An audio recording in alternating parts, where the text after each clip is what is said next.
something of the inner greatness of the Sahib al-Mi'raj, of the man of the Mi'raj. Because we are required to make takhalluq of the Rasul alayhi salatu wasalam, to acquire his properties. Following of the Sunnah is no following at all if it is merely looking at his outward, being educated by his outward, and not experiencing anything of his inward. Properly speaking, that is of course impossible, because we believe in the unity of the human composite. That which is done to the soul has an effect on the body and the mind.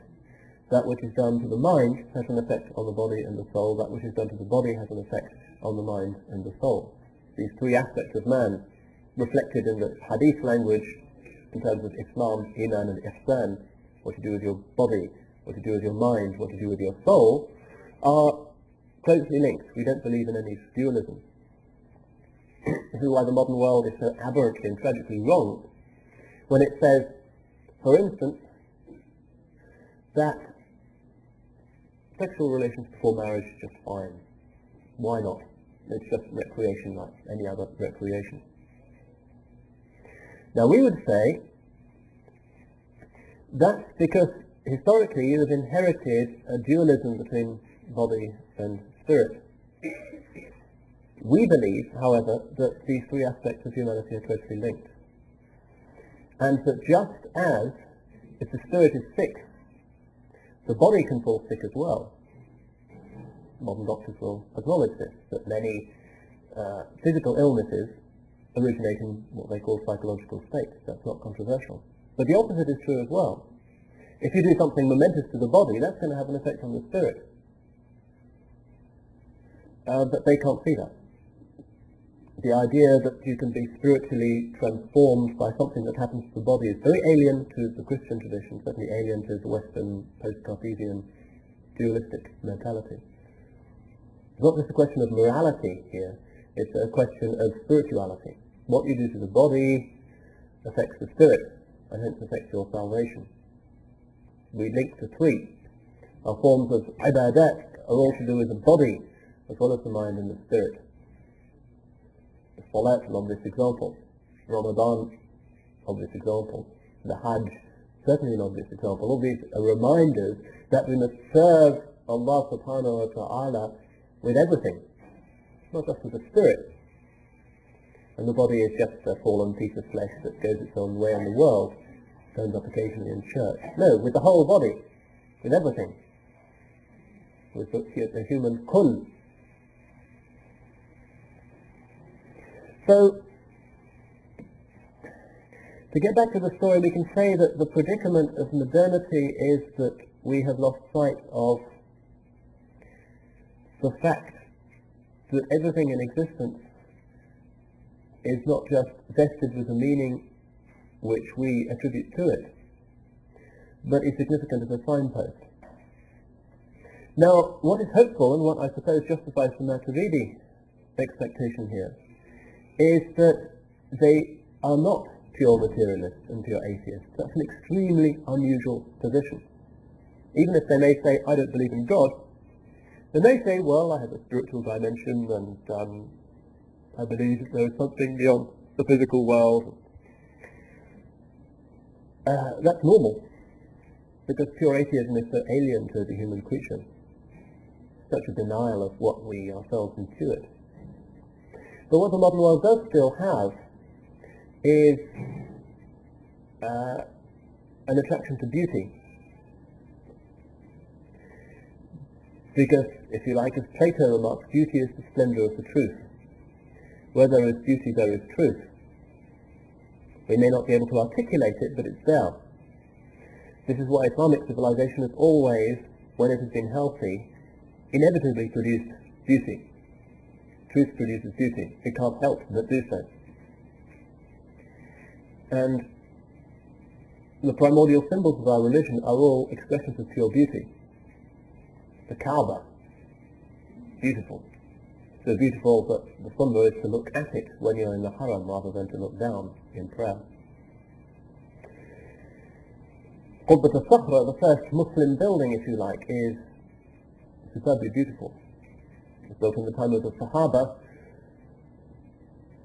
People like Ubadah ibn al-Samit, Shaddad bin Auf, and other great saints from the Sahaba, buried within 100 yards of the dome of the rock, clearly knew what they were doing. The beautiful soul, the soul that is illuminated by truth, produces beauty. It cannot produce ugliness. And the greatest beauty in the early days of Islam was the face of Sayyidina Muhammad sallallahu alayhi wa sallam.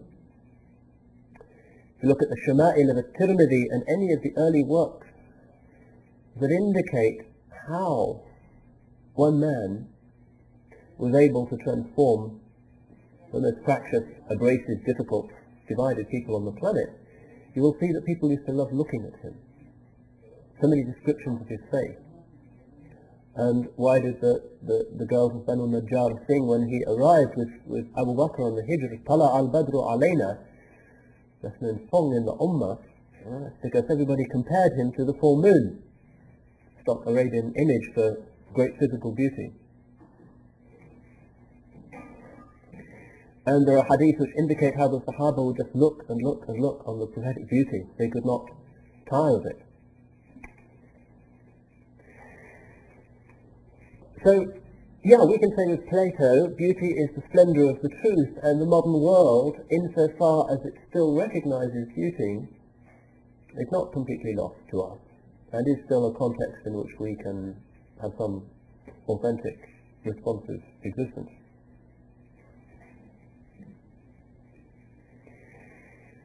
And the corollary of this is that, however apparently fine the practices of an individual Muslim, or his or her community, or nation, or city, where beauty is not being produced, we can say that there is something radically wrong.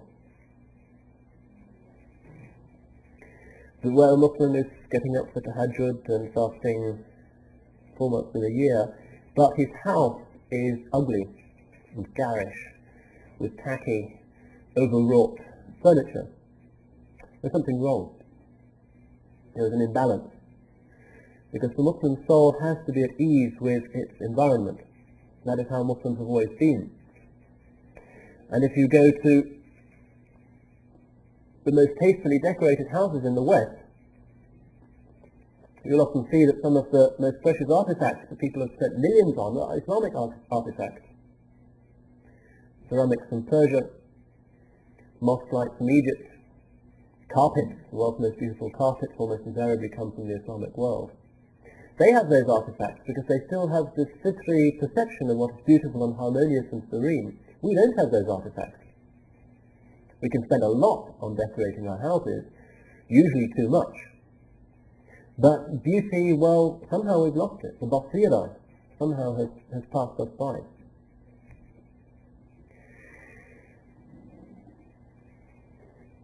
So, the modern world, شغلتنا الأدلة عن المدلول, that the signposts have distracted us away from what they are pointing to. That the modern world sees beauty and appreciates beauty and loves beauty because of some vaguely apprehended sense that here is al-haq. But there's no moral context and there's no theological context, so often the appreciation of beauty is abusive.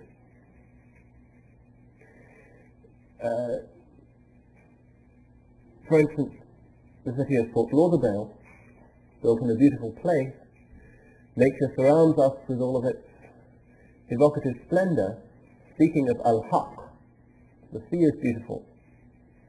And yet, people can't say al-haq. They've forgotten what it means, although their souls are telling them this is true. They like to forget their worries by sitting and looking out at sea, and they don't know why, but they feel at ease when they do so.